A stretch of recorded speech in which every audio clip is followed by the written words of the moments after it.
Good evening mga kaisuunan. Mabasa ni siya sa Fundamental of Christian Education, page 412. The inability of the wise men to tell the dream is a representation of the wise men of the present day who have not discernment and learning and knowledge from the Most High, and therefore are unable to understand the prophecies. Honestly mga kapatid, napakarami na talaga mga kapatira natin sa loob ng Seventh-day Adventist Church. Thousands na po talaga, honestly, I tell you, thousands na po. Ang hiningan ko talaga noon pa, year 2016, na mag-present po sa lahat ng propesiya. Pero ni isa po, wala po talagang gumawa nito. Wala po talagang nag-present mga kapatid. Lahat po talaga na prophecies na nasa Biblia. Kasi nga, sinabi ng propeta, each of the ancient prophets spoke less for their own time than for ours. So their prophesying is enforced for us. Selected Messages, Book 3, page 338 mga kapatid. So each of the ancient prophets, ano yung mga propesiya na yun mga kapatid? Zechariah 4, nasa Zechariah 4, Zechariah 6, Ezekiel 9, Ezekiel 1. Ano pa, marami talaga mga kapatid. Hosea 1 and 2, Obadiah, Isaiah, Jeremiah, Ezekiel 4, Ezekiel 9.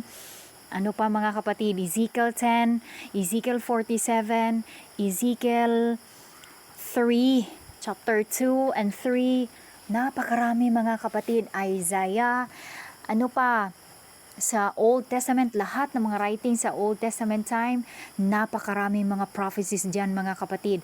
And sa New Testament time po, Revelation 4 and 5, Scarlet Colored Beast, 7 trumpets, 7 seals, yung buo talaga at napakalinaw, konkreto at kumpleto po, wala po talagang nag-present mga kapatid. Ngayon, humihingi na naman po ako kung mali po si Brother Hotef sa lahat ng kaniyang mga interpretation, sa lahat ng prophecies. Kasi si Brother Hotef, all prophecies talaga na nasa Bible, kumpleto po, konkreto, and perfectly na-interpret po niya lahat mga kapatid.